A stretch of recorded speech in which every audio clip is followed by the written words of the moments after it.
Bonjour à tous, eh bien prenons un instant aujourd'hui tous ensemble pour lire et méditer un passage du livre du ciel de Luisa Picaretta. Au nom du Père qui m'a créé, du Fils qui m'a sauvé et du Saint-Esprit qui me sanctifie. Amen. Jésus, je m'immerge en toi, dans ton acte unique et éternel d'amour, dans cette grande mer de ta lumière, dans cet acte incessant, créateur, continuel, primordial.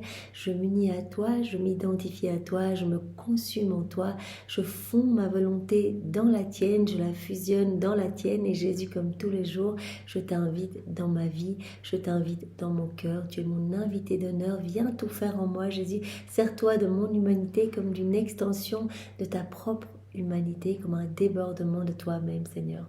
Aussi, je te donne mes mains, mes pieds, mes yeux, ma bouche. Sers-toi de tout. Viens diviniser chacun de mes actes, chacun de mes pas, chacun de mes regards, chacune de mes respirations, chacune de mes pensées, chacun de mes battements de cœur. Que tout soit fait pour toi, pour ta gloire, celle de ton Père, celle de l'Esprit Saint.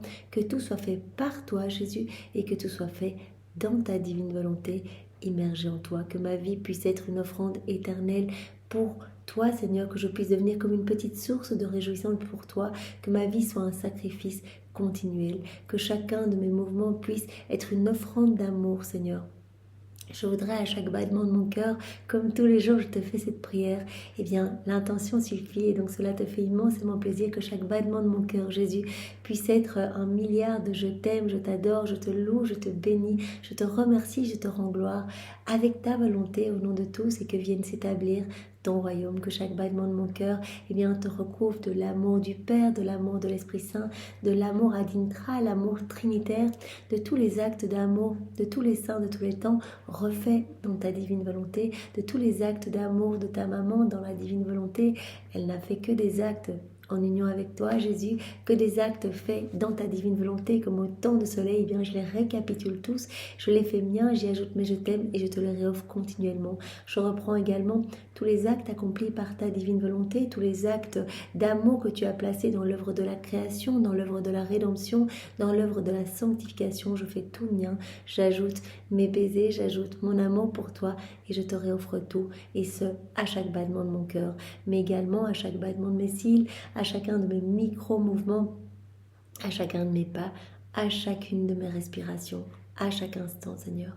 Je veux te remercier immensément et placer également cet amour sur chaque élément de la création. Je veux rapidement parcourir tous les éléments créés pour y placer mon amour pour toi, sur chaque feuille, chaque brindille, chaque herbe, chaque arbuste, chaque arbre, chaque tronc, chaque poussière, chaque molécule d'air, chaque atome de terre, chaque particule de lumière, chaque semence sous la terre, tout ce que ces semences vont produire, dans chaque goutte d'eau, dans la force de la mer, dans la force du vent, dans l'immensité des cieux, sur chaque planète, sur chaque galaxie, sur le soleil, ses rayons, tout ce que ces rayons vont toucher, sur chaque étoile, leurs sentiments, sur chaque animal, insecte, bestiole, chaque poisson, partout, Seigneur. Je veux que tout résonne de mon amour pour toi et je veux le faire au nom de tous pour pallier à toutes ces méchancetés, toutes les iniquités, les froideurs, les indifférences, tous les péchés, les offenses commises par les sectaires, les hérétiques, les schismatiques.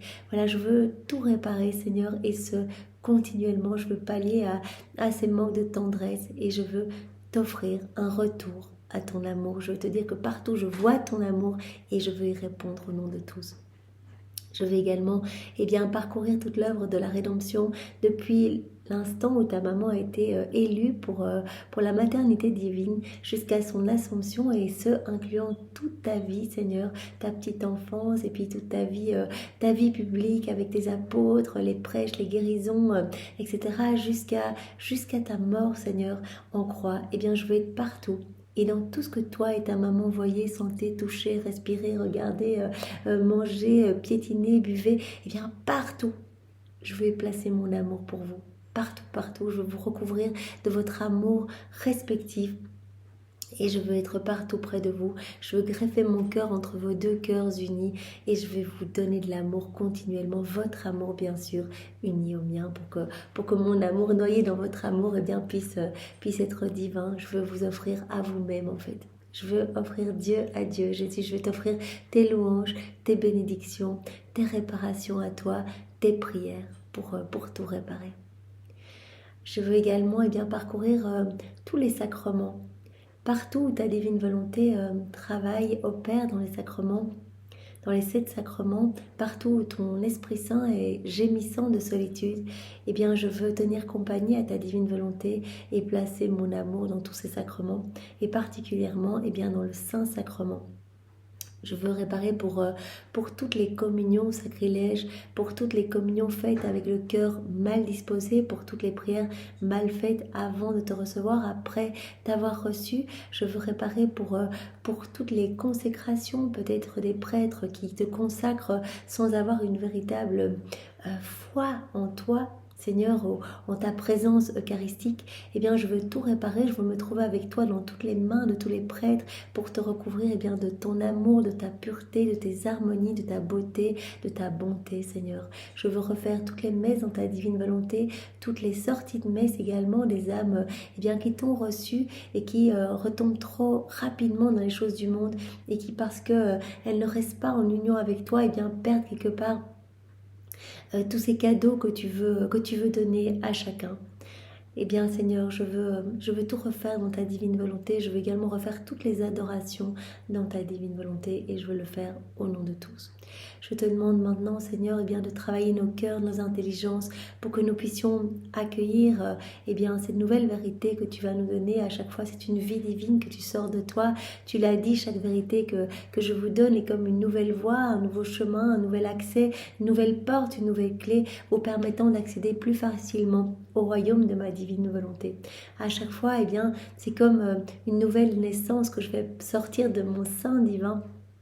C'est vraiment un cadeau énorme qui vient parfumer votre âme et vous aider par tous ces mots séducteurs que je vous donne, vous aider à mettre en pratique. On ne peut pas désirer ce qu'on ne connaît pas. Donc il n'y a qu'en nous plongeant dans ces écrits du ciel, en accueillant ces vérités, en digérant ces petites bouchées de lumière, vraiment en prenant le temps de comprendre ces mots bénis, que nous allons vraiment être amenés à nous unir à Jésus de plus en plus pour que nos actes ne soient plus humains mais deviennent divins et éternels. Alors Seigneur, qu'on ne perdions pas notre temps aujourd'hui, mais vraiment que ce soit toi qui accueilles en nous, enveloppe-nous vraiment de ta lumière, donne-nous ton cœur à toi et que vraiment nous puissions comprendre avec ta sagesse et ta compréhension à toi.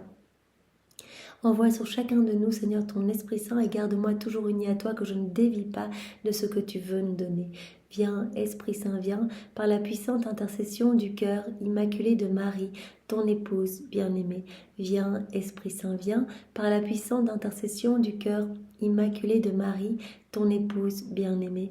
Viens, Esprit Saint, viens, par la puissante intercession du cœur immaculé de Marie, ton épouse bien-aimée. Alors le passage que nous allons méditer est celui du 19 juin 1929.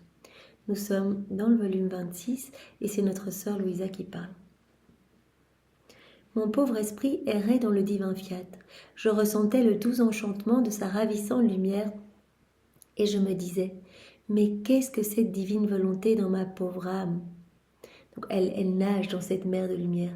Quand on se plonge dans la divine volonté, on se plonge dans cette mer où il y a absolument tous les attributs divins de Jésus, ses qualités divines, ses œuvres divines, l'œuvre de la création, de la rédemption, de la sanctification. Il y a ses mérites, ses plaies, ses souffrances, sa divinité, son humanité, sa volonté. Il y a absolument tout. Donc on s'y plonge et on se gorge de divin. À chaque fois qu'on s'y plonge, Jésus l'a dit, je viens retirer de votre cœur des choses mauvaises, des choses résultant de votre volonté propre, donc des mauvais penchants, des mauvais comportements, des choses qu'on a l'habitude de faire qui ne glorifient pas Dieu. À chaque fois, il retire ce qu'il y a d'humain dans notre cœur pour le remplacer par quelque chose de divin. Donc il y a de plus en plus de lumière. Donc au plus on va s'y plonger, au plus notre âme va grandir dans cette ressemblance avec notre Créateur. Donc c'est magnifique, Louisa, elle sent cette vie divine couler en elle, elle le sent, elle se sent immergée dans cette lumière qui vraiment la remplit et lui donne une paix toute divine. Jésus l'a dit, c'est un des signes, quand on vit dans la divine volonté, c'est la maîtrise sur nous-mêmes et la paix. Je vous donne vraiment l'ordre parce que tout est ordre en moi, tout est harmonie. Donc je vous donne ce que je suis et vraiment en venant vivre en vous avec mon Père l'Esprit Saint, vous allez être gorgé de l'Esprit Saint et vous allez vraiment ressentir ma vie couler en vous et à travers toutes vos actions. Mais qu'est-ce que cette divine volonté dans ma pauvre âme? Il y a tellement à prendre, je suis immergée dans cette mer de lumière et ma petite âme est tellement petite. Comment enclore toute cette lumière? Qu'est-ce que toute cette divine volonté dans ma pauvre âme? Et mon bien-aimé Jésus se manifestant en moi me dit, ma fille, quelle chance tu as de vivre sous le doux enchantement de mon divin vouloir. Donc c'est vraiment un doux enchantement. Voilà, et au plus on va s'y plonger, et bien au plus on va vraiment rentrer dans cette danse. Parce que la divine volonté, elle travaille absolument partout et de manière continuelle dans les éléments créés. Vraiment, tout s'arrêterait si la divine volonté s'arrêtait d'opérer et d'agir à travers les choses que nous voyons autour de nous, mais aussi en nous, à travers nos battements de cœur, etc., nos mouvements. Et donc, vraiment, on va être de plus en plus entraîné dans ce mouvement continu, on va se couler, au plus on va se plonger dans la divine volonté, au plus on va être coulé dans chaque élément créé, on va se retrouver dans le soleil, en train de travailler avec la divine volonté, ou dans le vent, ou dans les vagues, ou dans les petits éléments que l'on va observer. Quelle chance tu as de vivre sous le doux enchantement de mon divin vouloir. Tout est enchantement. Jésus l'a dit, une âme qui vit dans la divine volonté, eh bien, elle vit déjà la vie des bienheureux sur la terre. C'est la vie du ciel sur la terre. Les bienheureux, les saints, ils vivent dans la divine volonté. Il paraît même, Jésus nous l'a dit dans un autre passage, que tous les murs du ciel eh bien, sont comme retapissés avec les écrits du ciel, en fait, en lettres d'or partout. Donc vraiment, toutes ces vérités du livre du ciel sont partout dans le ciel et les âmes vivent dans la divine volonté. Donc vraiment, pour rentrer au paradis, eh bien, on va devoir être tout amour, en fait, être rempli de l'amour de Dieu. Et donc, on a la possibilité, ici sur la terre, eh bien, de se remplir déjà de Dieu. On a déjà la possibilité d'expier notre purgatoire ici-bas. À chaque fois qu'on s'unit à Jésus, il nous remplit de lumière, il retire des mauvaises choses de notre cœur. Et vraiment, c'est une vie divine. Un acte fait en union avec Jésus, c'est une vie divine. Et on fait croître, on alimente cette vie divine au plus on s'unit à Jésus dans nos petits actes du quotidien. Et tous ces moments que l'on aura pris sans Jésus dans notre volonté propre, il faudra les refaire au purgatoire. Et donc c'est vraiment important, on a cette possibilité de vivre déjà la vie du ciel ici-bas, de laisser déjà Jésus eh bien, prendre possession complète de notre humanité. On peut laisser vraiment la divine volonté opérer et agir, mais complètement à travers tout ce que nous sommes. Et donc vraiment laisser rayonner l'amour de Dieu à travers nos regards, à travers nos paroles, etc. C'est ce que Jésus disait à Léandre, juste sois, ne cherche pas à parler, à convaincre, juste laisse-moi vivre en toi, laisse-moi déborder vraiment à travers ton humanité. C'est moi qui vais opérer en toi, c'est moi qui vais tout gérer. Toi, tu n'as qu'à me donner ton petit oui, tu n'as qu'à me répéter avec constance et vraiment dans cette humilité que tu veux que je vive en toi et que je fasse tout en toi. Donc par tous ces petits oui, cet acte préalable le matin, cette prière préalable, Jésus, je te donne ma journée, tous les actes que je vais y faire. Et puis par ces actes continuels, tout au long de la journée, on réappelle Jésus pour lui confirmer que c'est vraiment notre désir de vivre dans sa divine volonté. Voilà, Jésus, je mange en union avec toi. Jésus, viens te promener en moi. Jésus, viens, on va regarder cela ensemble. C'est toi qui fais, moi je t'accompagne. C'est toi qui opères tout en moi. Moi, je suis là à côté de toi. Mais vraiment que ta divine volonté soit faite dans ma vie et que ta divine volonté opère librement, qu'elle soit reine en moi. Ne sais-tu pas que lorsqu'elle prend possession de la créature, ma divine volonté, ma volonté forme en elle sa vie opérante. Au plus on va faire des actes, au plus la divine volonté va avoir de la place pour opérer et agir. Elle forme en nous sa vie opérante, de telle sorte qu'elle opère en celle en qui elle règne, tout comme elle opère en elle-même. Voilà. Au sein de la Trinité, la divine volonté qui opère au sein de la Trinité, eh bien, elle opère de la même façon dans notre âme, si on lui laisse le champ libre, si on donne nos petits oui continuels. Et mieux qu'une reine, elle s'impose sur toute chose. Elle étend sa lumière dans la petitesse de la créature, forme en elle son doux enchantement pour la volonté humaine, afin d'être plus libre de former sa vie. Voilà, donc Jésus dit, en fait, on va être comme sous le charme, on va être... Voilà, sous cet enchantement, en fait, la divine volonté va prendre de plus en plus de place en nous. Voilà, on va lui laisser cette place parce qu'elle est en chacun de nous. Comme je le disais précédemment, voilà, la divine volonté nous donne le battement de cœur, l'être, le mouvement, etc. Mais on a la possibilité dans chacune de nos actions de la laisser agir en disant oui Jésus, Jésus a dit je suis la divine volonté, oui Jésus c'est toi qui agis en moi, c'est ta divine volonté qui opère en moi. À ce moment-là la lumière se déploie, c'est magnifique, des milliers d'âmes sont sauvées partout dans le passé, dans le présent, dans le futur, donc portée universelle et intemporelle. Ou alors on agit seul, on étouffe la divine volonté qui est réduite eh bien, à l'agonie. Jésus dit j'agonise dans les cœurs qui ne veulent pas de moi et je suis là, mais personne ne me parle, personne ne me laisse de place, on foule mon amour du pied et je suis comme réduit, ma divine volonté est comme réduite à être esclave de la volonté propre. Donc l'âme qui vit dans la divine volonté se trouve comme dans les bras de Dieu en fait, vraiment dans cette enceinte de lumière et alimentée par ce souffle divin qui l'embellit continuellement. Chaque acte, eh bien, c'est une nouvelle création dans notre âme, nouvelle sainteté, nouvelle floraison, nouveaux cieux, nouveau soleil, nouvelle beauté, nouvelle bonté, nouvelle pureté, etc. Chaque fois de nouvelles choses qui se créent dans notre âme par chaque petit oui que nous donnons. Mais il ne faut pas dire un oui explicite, il faut juste dire « Jésus, je fais tout dans ta divine volonté.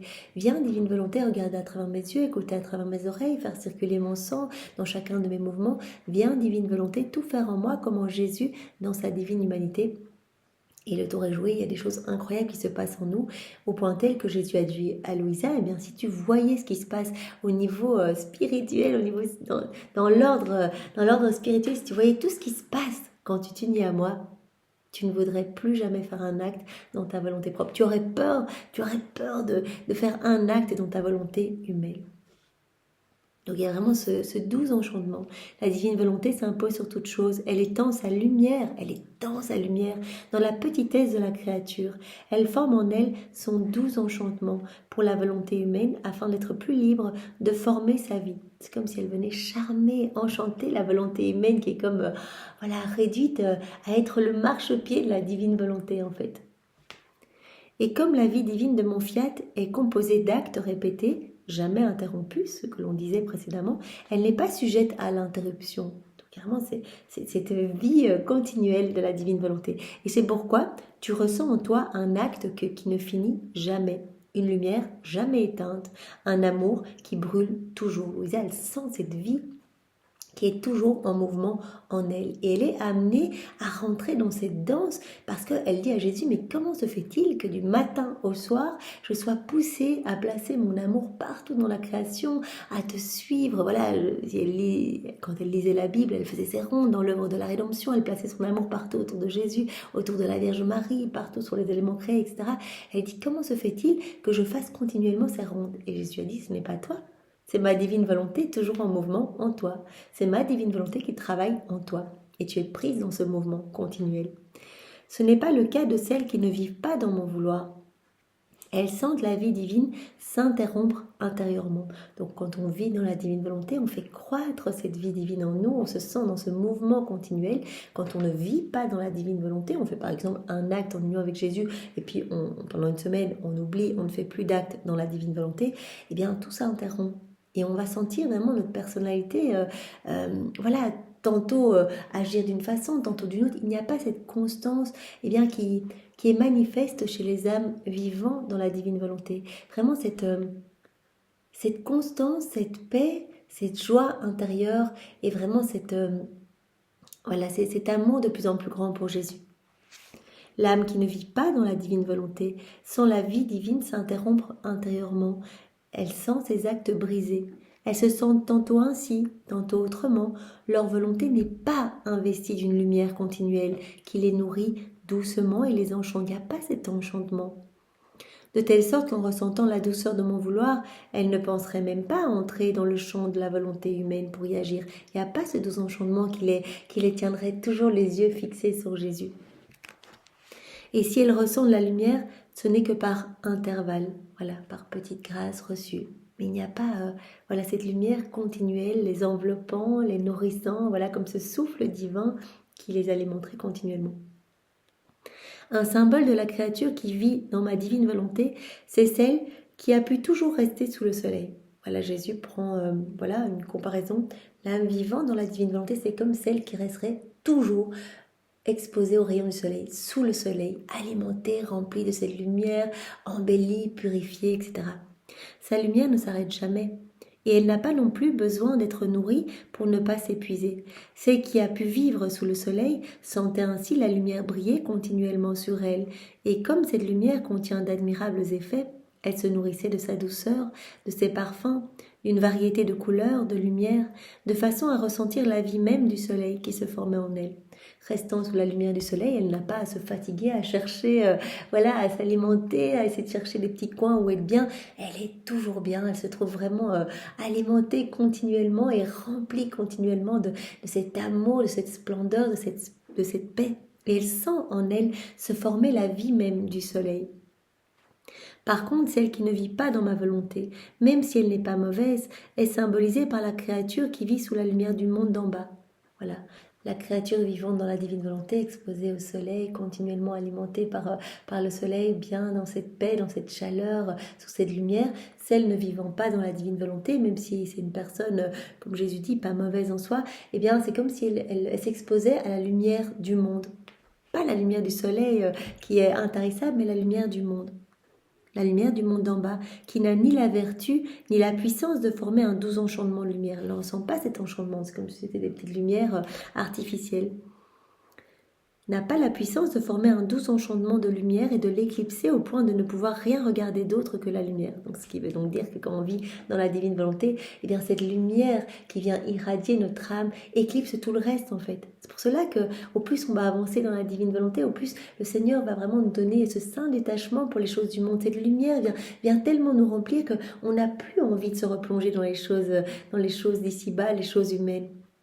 Ça, Jésus dit, l'âme, je vais vraiment aiguiser son palais. Voilà, comme si on goûtait aux choses célestes, aux choses du ciel, et après notre palais n'a plus envie d'aller manger des choses un peu mauvaises d'ici-bas. Vraiment, c'est ça que Jésus nous disait. Voilà, au plus vous allez faire des actes, au plus vous allez goûter aux joies célestes, au bonheur extrême, et vous n'allez plus vouloir retourner dans votre volonté propre.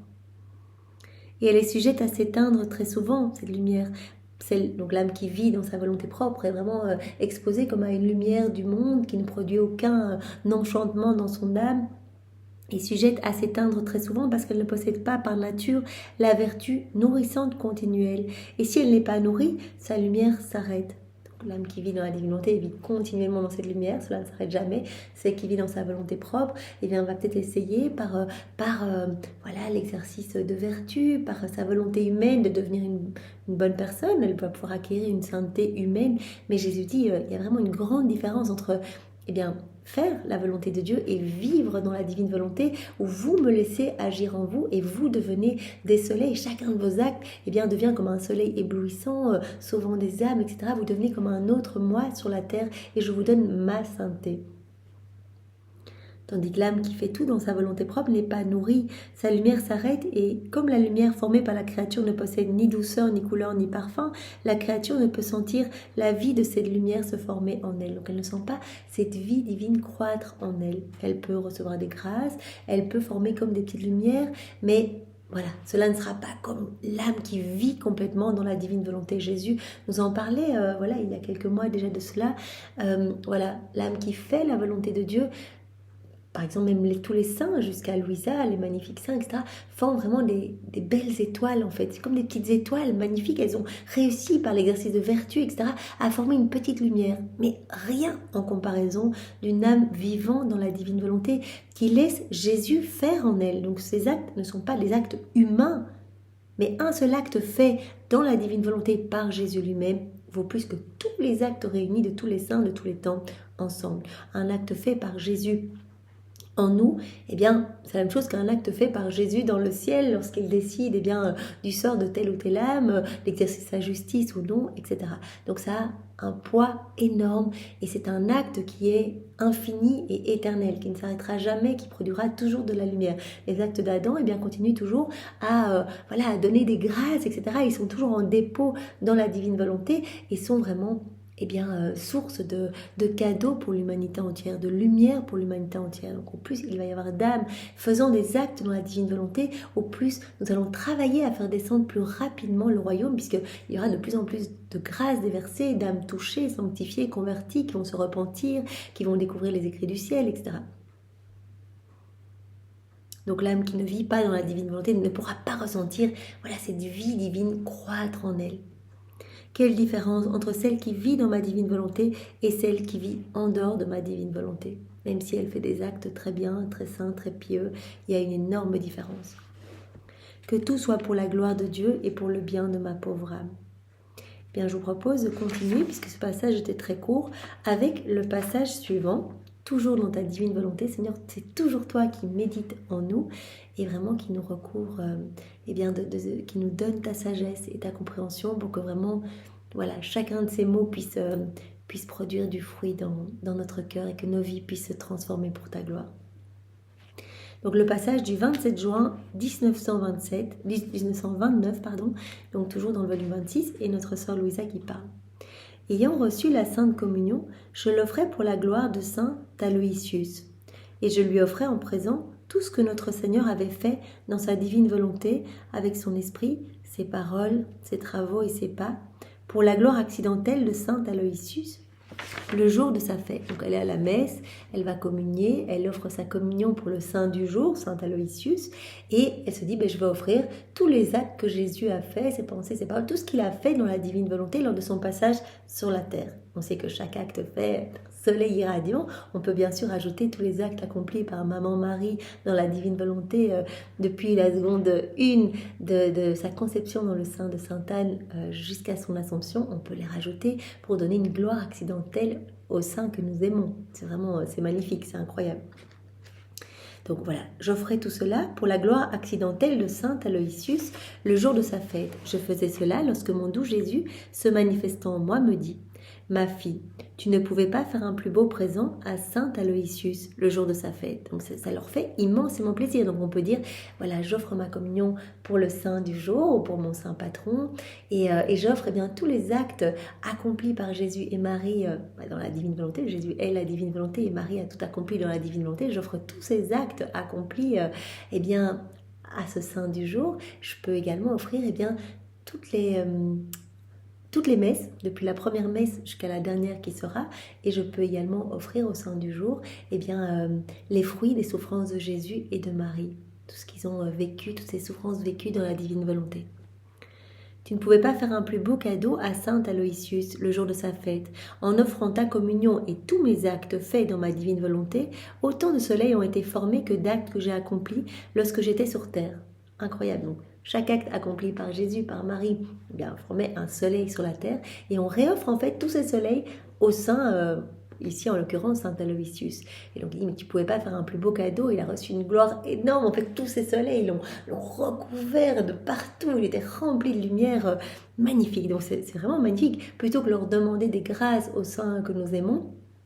On peut leur offrir une gloire accidentelle. On peut également refaire toute leur vie dans la divine volonté de Jésus. On peut reprendre chacun des instants de leur existence, leurs paroles, leurs pensées, etc. depuis la seconde 1 de leur conception jusqu'à leur mort, tout replonger dans la divine volonté et réoffrir leur vie toute refaite au pied de la majesté suprême. Voilà. Et ces soleils ont investi Saint Aloysius de telle sorte qu'il reçut tant de gloire accidentelle de la terre qu'il lui était impossible d'en recevoir davantage. Il a reçu tellement de gloire, ce saint, juste par cette petite offrande de Louisa, ces petites paroles, quelques minutes à la messe. On peut le faire à chacune des messes. Voilà, on peut, à chaque fois que l'on prie pour les saints, on peut dire, voilà, pour tous les saints du ciel, j'offre tous les actes d'amour que Jésus a placé dans l'œuvre de la création, la rédemption, la sanctification, tous les actes accomplis par Maman Marie, toutes les messes et les fruits de leur souffrance vécue vraiment sur la terre. Seuls les actes accomplis dans ma divine volonté ont la vertu de former leur soleil, parce que contenant la plénitude de lumière, il n'est pas étonnant qu'elles convertissent en soleil les actes humains accomplis en elles. C'est magnifique, Jésus nous dit, pour nous, chaque acte accompli dans la divine volonté devient un soleil. C'est magnifique parce que cela devient des actes divins, des actes éternels. Donc tout va être, en fait chaque acte est complet, chaque acte comprend absolument tout.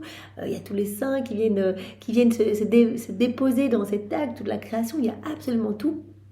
Et donc ces actes vraiment comprennent la plénitude de lumière, ils viennent comme des soleils irradiants et on peut aisément s'imaginer que voilà, tous les rayons sortant de ces soleils vont aller toucher tous les cœurs, qu'il va y avoir des retombées bienfaisantes dans toutes les âmes. Après quoi je pensais, comment cela, dans toutes les choses que le bienheureux Jésus me dit au sujet de sa divine volonté, ma pauvre personne est toujours entrelacée au milieu. Louisa se dit, mais il y a toujours, je suis toujours mêlée à toutes ces vérités que Jésus me donne en fait. À chaque fois, je suis mêlée, à chaque fois cela commence au moment où Jésus m'apprend à faire des rondes, etc. Et je suis toujours entrelacée à ces vérités. Rarement, quelquefois seulement, a-t-il parlé uniquement de son suprême fiat. Je pensais à cela lorsque mon doux Jésus sortit de moi et me dit « Ma fille, il était nécessaire que j'entremêle ta personne dans les manifestations que je t'ai données sur mon divin fiat. C'est obligé que je t'entremêle à toutes ces vérités, ces vies divines que je t'ai données. » Premièrement, parce que chaque manifestation que je te donnais formait des liens entre toi et ma divine volonté. Chaque manifestation rajoutait comme des chaînes de lumière supplémentaires, des liens de filiation supplémentaires, tout comme chaque acte accompli par Louisa, par chacun de nous, chaque ronde, chaque réparation forme des liens supplémentaires. Donc c'est indispensable. À chaque fois que je te donnais une vérité, eh bien, je t'enchaînais davantage. Tout comme nous, quand nous accueillons une vérité, eh bien, notre cœur est lié davantage au Sacré-Cœur de Jésus. Donc premièrement, parce que chaque manifestation que je t'ai donnée formait des liens entre toi et ma divine volonté, des liens supplémentaires, c'était des dons et des propriétés que je te confiais, de telle sorte qu'en ayant été dotée, la famille humaine se trouvait liée à la nouvelle acquisition du royaume de ma divine volonté. En plus, je te donnais des choses, ces manifestations, ces vies divines que je te donnais, je les ai mises en dépôt en toi, Louisa, tu es la dépositaire du royaume de ma divine volonté, de toutes ces connaissances irrelatives, de tous les biens irrelatifs, et donc tout ce que je mets en dépôt, ces propriétés, ces dons, eh bien, c'est vraiment pour rattacher l'humanité à ma divine volonté, c'est pour la reconnecter. La nouvelle acquisition du royaume de ma divine volonté. La famille humaine se trouvait liée à la nouvelle acquisition du royaume de ma divine volonté. Si je ne t'avais entrelacé au milieu, ce ne seraient ni des liens, ni des dons que je donnerais, mais de simples nouvelles. Il fallait que je t'entrelace à toutes ces vérités, vraiment parce que je te donne tout en fait. Je dépose tout en toi pour en faire le don à toute l'humanité, pour en refaire le don, puisqu'Adam avait tout, il avait tout reçu, et puis en quittant la divine volonté, il a perdu ce royaume. Jésus a travaillé lors de son passage sur la terre pour nous reconquérir ce royaume qu'Adam avait perdu, pour nous réhabiliter à vivre dans ce royaume. Et avec Louisa, il forme ce royaume en déposant toutes ces vérités dans son cœur, ces vérités nous permettant vraiment d'avoir cette soif de nous unir à Jésus et de nous laisser façonner, transformer jour après jour. Et par conséquent, afin de te donner une manifestation sur ma divine volonté, j'attendais de toi un acte. Donc Jésus dit, pour t'entrelacer, j'attendais toujours de toi un petit je t'aime, un petit appel de ta part, un petit oui, un petit fiat, etc. pour te donner une vérité. J'attendais de toi un acte, une petite souffrance et même simplement un je vous aime afin d'avoir l'occasion de te parler. Je voulais recevoir de toi pour être capable de te donner de moi. Et de nous aussi, Jésus attend notre oui pour nous donner. Il a besoin de notre oui pour nous combler de tous ces dons, de toutes ces grâces, de toutes ces bénédictions. Ça qui est incroyable. Il veut nous combler de tout, il veut nous rendre propriétaires de tout, mais il a besoin juste de notre petite ouverture de cœur. Il ne peut pas nous donner si nos cœurs sont froids, fermés, indifférents, parce que si on ferme à double tour notre cœur, par là même, on ferme le cœur de Jésus qui se voit étouffé quand il ne peut pas déverser cet amour. Donc je voulais recevoir d'abord de toi pour être capable de te donner de moi et pouvoir te faire le grand don de ma divine volonté. Toutes nos œuvres externes sont alors une transmission du divin et de l'humain. Il y a toujours, comme dit Jésus, eh bien, l'humain et le divin qui sont liés, voilà, au point d'être inséparables. Dans toutes nos œuvres externes, eh bien, sont alors une transmission du divin et de l'humain. Et il y a dans la création même une transmission continuelle. Notre fiat a créé les cieux, les a constellés d'étoiles, mais il a pour cela fait venir à la vie la matière. À chaque fois, il y a cette transmission de l'humain et du divin. Par exemple, pour créer les cieux, eh bien, le divin fiat a dû faire venir d'abord à la vie la matière. Pour le soleil, il a fait venir à la vie la matière, la lumière et la chaleur, avec quoi le former. Pour créer l'homme, il a fait venir le divin fiat, eh bien, venir à la vie la terre, en fait, pour faire, comme j'étudie ici, sa statue faite de terre. J'ai infusé en elle l'âme humaine, puis j'ai créé la vie de mon amour dans cette âme. Puis ma divine volonté s'est transmise avec la sienne afin de former son royaume dans la créature. Il y a toujours eh bien, l'humain et le divin qui sont entrelacés. Partout autour de nous, nous pouvons observer que dans chaque élément créé, c'est la divine volonté qui opère et qui travaille et qui conserve des qualités divines dans chaque élément. Donc, il suffit que nous nous unissions quand on fait des actes dans la divine volonté ou des rondes, eh bien, on est unis dans cette unité du divin fiat et on s'unit, par exemple, dans le soleil, dans le vent, etc. On vient placer notre amour partout et on va recevoir les petits cadeaux qui sont cachés, les qualités divines. Mais dans la création, il y a toujours la divine volonté opérante et agissante. Ce qui était le cas dans l'homme, dans Adam au départ, qui était rempli de la vie divine, qui était rempli de Dieu. Voilà. Il n'est rien qui soit sorti de nous ou qui ait été créé par nous où ne se trouve la transmission de l'humain et du divin. Dans nos plus belles œuvres, la création, comme nous venons de le dire, la Reine Immaculée, le Verbe humain, bien sûr la Vierge Marie qui vivait complètement dans la divine volonté, Jésus, le Verbe humain, Verbe incarné, l'humain et le divin sont liés au point d'être inséparables. Jésus, c'est la divine volonté. Et c'est ainsi que les cieux sont remplis de Dieu et racontent ma gloire. Voilà, partout, la divine volonté est à l'œuvre partout. Par exemple, dans les cieux, il raconte la gloire de Dieu, en fait, dans le soleil, dans la brise du vent, dans la force de la mer, on peut retrouver l'humilité de Dieu. Et bien, dans la terre, on peut retrouver la pureté de Dieu dans l'eau cristalline, etc. C'est ainsi que, par exemple, dans les cieux sont remplis de Dieu et racontent ma gloire, notre puissance et notre sagesse. La Reine Immaculée, ma porteuse, mon humanité, le Verbe incarné. Alors, voulant faire connaître ma divine volonté, après la première transmission faite en Éden et qui fut rejetée de moi, donc Adam qui a rejeté tout ce cadeau divin, en fait, ce don de la vie dans la divine volonté, il a perdu le royaume, il a tout perdu, il a perdu la divine volonté comme narratrice de l'amour de Dieu partout. Afin de pouvoir mettre de nouveau en œuvre le royaume de mon divin fiat, il était nécessaire que je forme la deuxième transmission. Première transmission en Adam, il a quitté la divine volonté, et donc deuxième transmission en Louisa. On ne tient pas compte de la Vierge Marie qui forme un maillon unique avec Jésus. Donc c'est pour cela que Jésus dit souvent à Louisa, tu es la première nouvelle-née de ma divine volonté, comme si c'était toi qui sortais de nos mains en fait, puisqu'Adam a quitté la divine volonté. Il était nécessaire que je forme la deuxième transmission en toi, Louisa. Et comment le faire si je n'y entrelaçais une autre créature avec des liens presque inséparables dans les connaissances, dans la lumière et dans la vie même de mon éternel vouloir. Entrelacer Louisa dans toutes ses connaissances, dans toutes ses vérités données. Et si je ne t'avais pas entrelacé en elle, te transmettant en elle et elle en toi, tu n'aurais senti en toi ni sa vie, ni sa lumière permanente. Il était nécessaire, Louisa, que tu sois totalement inséparable de ma divine volonté, que tu sois entrelacée dans toutes ces vérités, que vraiment tu puisses montrer comme un exemple aux générations futures, que tu sois comme un modèle, que les âmes qui vont se plonger dans les écrits du ciel puissent te regarder, dire comment elle faisait. Louisa, elle a été enseignée par Jésus, elle faisait ses rondes toute la journée, que tu puisses être totalement rempli de la divine volonté, en fait, que ce soit la divine volonté qui travaille en toi à chaque instant, que tu puisses être totalement inséparable, que l'humain et le divin soient liés au point d'être inséparables en toi. Voilà. Si ce n'avait pas été le cas, tu n'aurais senti en toi ni sa vie ni sa lumière permanente, et tu n'aurais pas non plus senti en toi la nécessité de l'aimer et le désir de mieux la connaître.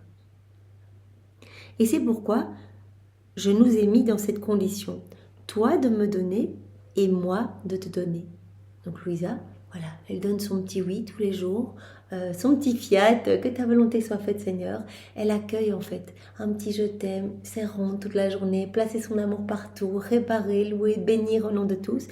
Et alors Jésus lui donne toutes ces vérités qu'il établit dans son âme. Ce don est réciproque. Dans ce don réciproque, je formais la connaissance que je voulais te donner et la transmission de ma divine volonté avec la tienne a été réalisée, te faisant la conquérante du grand bien que je te faisais. Donc Louisa, propriétaire de tout ce don, de toute cette vie en fait divine en elle. On est propriétaire dans la divine volonté de tous les attributs divins, de toutes les œuvres divines, on est propriétaire d'absolument de tout. Et donc voilà, Louisa, je t'ai fait par cet échange, par ce don réciproque, eh bien, je t'ai fait la conquérante du grand bien que je te faisais, de ce don, de ce cadeau, d'être propriétaire de tout, de ce don, la vie dans la divine volonté. Et Jésus veut faire cela en chacun de nous. On n'a pas du tout la même mission que Louisa, voilà, qui doit former ce royaume. Mais à notre toute petite échelle, Jésus attend aussi qu'on lui donne nos petits oui pour pouvoir agir en nous. C'est pour cela qu'on l'appelle dans nos journées en disant Jésus, je fais ma vaisselle dans ta divine volonté. Et on lui donne cette autorisation d'agir en nous le matin, tout au long de la journée, etc. Jésus, je m'endors dans ta divine volonté. Et vraiment, il nous remplit de lui. On lui donne notre petit oui et lui, on lui donne cette autorisation et lui, il nous remplit de sa présence, de sa lumière, de son Esprit Saint, il nous remplit intégralement de lui. Puis poursuivant dans mon abandon dans le divin fiat, qui est tel que si fort que je puisse me hâter pour le traverser tout entier, je n'y parviendrai jamais. Au contraire, je vois qu'il me reste bien du chemin à parcourir dans sa mer de lumière, au point qu'il m'est même impossible d'apercevoir où s'arrêtent ses limites infinies. Louisa, elle se sent immergée dans cette mer de lumière. Elle dit, mais de toute façon, voilà, je n'aurai pas assez de toute ma vie pour parcourir l'immensité de cette mer de lumière qui est, voilà, illimitée. Et donc, je prends, je reçois toujours plus, je prends, mais c'est complètement illimité. Ainsi, peu importe ma hâte, mon voyage n'aura jamais de fin. J'aurai toujours quelque chose à faire et un endroit où aller dans la mer de l'éternelle volonté. Et Jésus avait dit à Louisa, eh bien, moi je pourrais te parler de manière éternelle de ma volonté, puisqu'il n'y a pas de limite. Parce que parfois Louisa disait, mais Jésus, t'arrêtes de parler, c'est que tu n'as plus rien à me dire. Peut-être que tu m'as déjà tout dit, au tout début, dans les premiers, voilà, dans les débuts des tomes. Et Jésus lui disait, mais non. Non, si je m'arrête, c'est parce que je me repose en ce qui est créé dans ton âme. À chaque fois que je te donne une vérité, il y a quelque chose de magnifique qui se crée en toi. À chaque fois que tu fais une ronde, à chaque fois que tu t'unis à moi, il y a une nouvelle création et j'aime me reposer dans mes créations. Et vraiment, je travaille ton cœur, je grave en lettres d'or dans ton cœur. Et bien, la prochaine vérité que je vais te donner, je te dispose à accueillir bien, la vérité suivante que je vais te donner. Mais il y a toujours quelque chose à dire. Et c'est ce que Louisa ressent. Elle se sent remplie de cette vie de lumière et elle se sent vraiment dans cette mer infini de tous les biens, de tous les bienfaits, de toutes les béatitudes du ciel, de toutes les joies, etc. Voilà, ainsi peu importe ma hâte, mon voyage n'aura jamais de fin, j'aurai toujours quelque chose à faire et un endroit où aller dans la mer de l'éternelle volonté. Puis mon doux Jésus ajouta, « Ma fille, combien vaste est la mer de ma volonté, elle n'a ni commencement ni fin. » Voilà.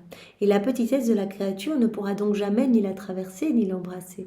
Voilà, on pourra prendre un petit peu ici-bas, mais c'est illimité. C'est pour cela que Jésus disait, voilà, la personne d'Adam, eh bien Adam, il recevait continuellement, il était comme sous cette pluie, ce torrent de grâce et de bénédiction. Et ce que son âme ne pouvait enclore, l'âme étant limitée et tous ces cadeaux venant d'une source illimitée, eh bien cela débordait de son cœur en action de louange, de bénédiction, d'amour, de remerciement qu'il donnait à son Créateur, qui, se voyant touché par ce retour d'amour, eh bien, redoublait encore de cadeaux dans le cœur d'Adam, etc. Donc c'était vraiment une magnifique harmonie entre le ciel et la terre, ce à quoi nous sommes appelés. Cependant, celle qui vit en elle se trouve en route au centre de la mer. Et il ne lui sera jamais donné de sortir de son centre parce qu'elle ne lui trouvera jamais un rivage ou une limite. Il n'y a pas de limite. Voilà, on se trouve comme immergé dans cette mer de lumière. Au contraire, devant et derrière, à sa droite et à sa gauche, elle ne verra qu'une mer de divine volonté. Et pour chacun des actes qu'elle accomplira en elle, elle recevra en retour un droit divin. Ça, Jésus nous l'a déjà dit, à chaque fois qu'on fait un acte dans la divine volonté, un soleil se crée, un soleil éternel qui va toucher les âmes de manière intemporelle, et on acquiert un droit sur cet acte, on acquiert un droit qu'on partage avec Dieu, tant qu'on vit dans la divine volonté. Mais si on quitte la divine volonté, on perd ses droits sur ces actes accomplis qui, eux, sont en dépôt dans la divine volonté, qui resteront en dépôt, comme ça a été le cas pour Adam. Il a perdu les droits sur ces actes qui sont restés en dépôt et qui ont continué à produire du fruit et vraiment des bienfaits pour toutes les âmes. Mais donc, on acquiert ces droits, comme Jésus le dit ici, tant qu'on vit dans la divine volonté.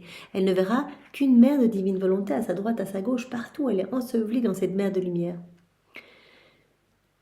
Et pour chacun des actes qu'elle accomplira en elle, elle recevra en retour un droit divin sur ces actes. En fait, comme son acte a été fait dans et avec mon divin vouloir, Avec divine justice, elle communique à l'âme le droit de la divine lumière, le droit de sa sainteté, le droit de sa beauté. On acquiert de plus en plus de choses. Voilà, à chaque fois qu'on agit dans la divine volonté, le Seigneur dilate notre âme pour nous donner plus. Il y a de plus en plus en nous de sa splendeur. On acquiert des droits, comme dit Jésus, des droits de sainteté, des droits de beauté, des droits de sa bonté, de son amour, de sa divine lumière, etc.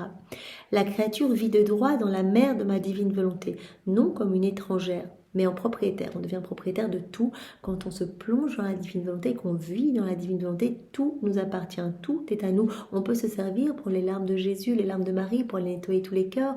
On peut reprendre toutes les réparations de Jésus. C'est pour cela que les 24 heures de la Passion sont magnifiques. En fait, c'est un livre truffé de réparation et on s'unit à Jésus. On s'identifie à Jésus comme si on était un autre Jésus. On vient avec lui sur la croix comme si on était crucifié, recouvert de ses plaies, de son sang. Et on se présente comme tel, identifié à Jésus devant le Père éternel et on lui offre les prières même de Jésus. On lui offre ses réparations même pour que des fruits soient distribués en abondance dans tous les cœurs. On remet en mouvement tous ces fruits de la rédemption qui peuvent être redistribués à nouveau. Donc c'est tellement, tellement beau. Tout nous appartient. On prend le pardon de Jésus sur la croix, pardon qu'il a donné à Aubon Larron, à ses ennemis. On vient le placer dans tous les cœurs, dans notre cœur et dans le cœur de tous ceux qui n'arrivent pas à pardonner. Et cela se passe. Vraiment, c'est ce qui se passe. On prend la paix de Jésus, on prend une semence de sa divine volonté qu'on vient placer dans toutes les âmes. On vient prendre, on identifie notre visage à celui de Jésus, c'est ce que Louisa faisait. Et on vient montrer ce visage défiguré par les coups, les crachats, les bleus, les griffes. Et on vient montrer les larmes de Jésus aux âmes, pour que les âmes aient pitié, aient pitié de leur âme et compassion de Jésus, qu'elles puissent revenir à lui. On peut attacher les pas des hommes aux pas de Jésus pour qu'aucun ne se perde et qu'ils restent vraiment bien enchaînés et appelés à faire le bien, à suivre Jésus. Vous voyez, on peut tout faire parce que tout nous appartient. Comme Jésus le dit, l'âme ne vit pas dans ma divine volonté comme une étrangère où rien ne lui appartient, elle est là comme ça. Non, elle vit comme propriétaire parce que ses actes se sont changés en droit divin qui l'ont fait conquérante de la divine volonté. Et si tu savais quel délice c'est pour nous, combien heureux nous sommes de voir la petitesse de la créature vivre dans la mer de notre volonté, la petitesse, la petite créature toute petite vivant dans cette immensité, être remplie de tout ce qu'il y a de divin en fait, être remplie de Dieu à ras-bord. C'est Dieu qui s'enclôt dans le néant et le néant qui se grève dans le tout. C'est juste tellement magnifique. Jésus dit que c'est le prodige des prodiges, c'est le miracle des miracles. Comme cela nous fait plaisir de voir la petitesse de la créature vivre dans la mer de notre divine volonté. Non comme une étrangère, mais en propriétaire. Non comme servante, mais en reine. Non pas pauvre, mais immensément riche. Et riche de nos conquêtes qu'elle a faites dans notre fiat. À chaque fois qu'on fait des actes, on devient riche de toutes ces conquêtes en fait. On reçoit à chaque fois de nouvelles choses, puisque Jésus prononce son fiat créateur sur notre âme à chaque fois qu'on s'unit à lui, à chaque fois qu'on laisse plus de place à sa divine volonté. Et en plus, il prononce la parole de la consécration sur notre âme et nous devenons des hosties vivantes pour nourrir Jésus, pour le consoler, pour l'abreuver. Nous lui procurons un air frais dans les âmes où il se sent vraiment défaillir sous vraiment un air vraiment qui sent mauvais. On lui offre du soutien, du réconfort, on vient penser toutes ses plaies, etc. Donc c'est vraiment, c'est tellement, tellement beau. Elle devient riche de nos conquêtes qu'elle a faites dans notre fiat. Par conséquent, la créature qui vit dans notre divine volonté sentira en elle de droit le règne de lumière. Elle sentira en elle de droit le règne de sainteté, le règne de beauté et le droit de se rendre aussi belle qu'elle le veut. En avançant, à chaque fois qu'on fait un acte en union avec Jésus, notre âme devient de plus en plus belle puisqu'il y a de plus en plus de lumière. Donc on grandit vraiment à sa ressemblance. La ressemblance se manifestant dans l'agir. Donc quand on s'unit à Jésus, notre âme se remplit plus de Dieu. Et vraiment Jésus retire de notre âme ce qu'il y a du monde, ce qu'il y a d'humain. Ce qui le blesse en fait. Puisqu'un acte fait dans nos volontés propres, cela cause une mort à Jésus. Voilà, comme Jésus nous l'a dit pendant toute sa vie, il a ressenti tous nos actes déconnectés du divin vouloir. Cela a été comme des morts continuelles, des flagellations, des clous dans ses mains, dans ses yeux, dans ses pieds, dans ses oreilles, du fiel et du vinaigre à n'en plus finir. Et il a senti cela depuis la seconde 1 de son incarnation jusqu'à sa mort. Donc vraiment, Jésus, ce qu'il a fait une fois, c'est toujours un acte de se donner. Donc, essayons de rester connectés à Jésus. de ne plus le faire souffrir, mais de le glorifier continuellement. Quand on s'unit à Jésus, on lui offre le plus bel amour, on lui offre son amour. On s'unit à lui, on lui offre la gloire la plus parfaite. Et en plus, on offre cela, une gloire accidentelle aussi aux bienheureux, aux saints, un rafraîchissement aux âmes du purgatoire, vraiment une fraîcheur nouvelle pour tous les éléments de la création, etc. L'âme qui vit dans la divine volonté a la bonté à sa disposition, a l'amour comme substance de ses actes, ma divine volonté comme vie propre, comme vie propre. Vraiment, le Seigneur, à chaque fois qu'on fait des actes en union avec lui, nous confirme dans le bien. Cela devient comme notre nature. Voilà, comme la Vierge Marie qui est devenue par grâce que Jésus est par nature, eh bien, le Seigneur voudrait qu'on vive dans la divine volonté comme Maman Marie. Qu'on devienne, eh bien, par grâce en fait, en l'appelant dans nos vies, et lui, en vivant en nous, qu'on devienne bon, qu'on devienne comme d'autres Jésus sur la terre. L'âme qui vit dans ma divine volonté a ma divine volonté comme vie propre et totalement ciel. Et tout cela de droit divin. C'est un droit. On devient propriétaire de tout. C'est un droit accordé par nous-mêmes, nous dit Jésus. Par conséquent, sois attentive et multiplie tes actes dans notre adorable fiat. Quand chaque fois on se plonge dans cette mer de lumière, il se passe quelque chose dans notre âme et dans toutes les âmes, dans notre entourage immédiat, notre proximité immédiate, mais aussi des âmes de partout. Et c'est de même si, comme Louisa l'avait fait pour un de ses confesseurs décédés, elle avait plongé ce confesseur dans la divine volonté. Juste, voilà, je plonge cette âme et je la recouvre vraiment de ta puissance, de ton immensité. Enfin, elle avait pris tout ce qu'il y avait dans cette mer de lumière et elle avait recouvert le confesseur de tout cela, de la bonté de Jésus, sa pureté, ses harmonies, etc. Et le confesseur avait dit, mais c'est magnifique, est-ce que tu peux refaire cela pour moi? J'ai gagné des années de purgatoire, j'ai senti un rafraîchissement, j'ai senti une joie énorme. Ces âmes qui souffrent, qui sont dans la nostalgie de Dieu, quand on les plonge dans Dieu, en fait, on les plonge dans sa divine volonté, elles ressentent une joie énorme. Et à chaque fois qu'on fait un acte, eh bien, on peut aisément s'imaginer, on se plonge dans cette mer de lumière. Donc, le bien, eh bien, qui est procuré à cette âme, voilà, du purgatoire, dans l'exemple que Louisa nous a montré, l'âme de son confesseur, eh bien, ce bien nous est donné à nous et à toutes les âmes autour de nous, les âmes partout. Donc, à chaque fois, on se plonge dans cette mer de lumière. On peut plonger avec nous, eh bien, toutes les âmes de nos proches, etc. Il y a à chaque fois quelque chose qui s'opère, quelque chose de magnifique. Il y a vraiment cette lumière qui rayonne de notre humanité. Seigneur, merci, garde-nous toujours unis à toi dans ton divin fiat, enchaîne-nous à toi Seigneur et nous voulons en ce jour, en ce dimanche de la miséricorde, te remercier infiniment pour ton amour sans borne pour chacun de nous et pour ta miséricorde infinie, quelles que soient nos misères, eh bien tu nous aimes tellement et tu nous attends Seigneur, tu l'as tellement dit dans les écrits du ciel, mais je brûle d'attendre, je ne fais qu'attendre, j'attends mes enfants, j'attends eh bien peut-être une situation où ils vont se sentir voilà, un peu plus troublés, où ils vont peut-être aller se remettre à genoux. J'attends, est-ce que mon enfant là va revenir? J'attends. Donc le Seigneur nous attend, Jésus nous attend. Revenons aujourd'hui si nous avons l'occasion peut-être d'aller nous confesser. C'est tellement magnifique, c'est une douche de lumière, une confession. Et vraiment de lui redonner notre oui. Oui, et toujours oui, Seigneur, que ta volonté soit faite dans nos vies, parce que nous t'aimons et que nous n'avons que cette vie pour te manifester, voilà, notre amour ici, sans te voir, te manifester notre foi, te dire que nous avons foi en toi, vraiment au nom de tous ceux qui ne croient pas en toi, Seigneur. Nous voulons vraiment tout réparer et t'aimer au nom de tous. Merci, Seigneur, avec tes propres remerciements. Eh bien, soyez tous bénis et passez une belle après-midi dans la divine volonté.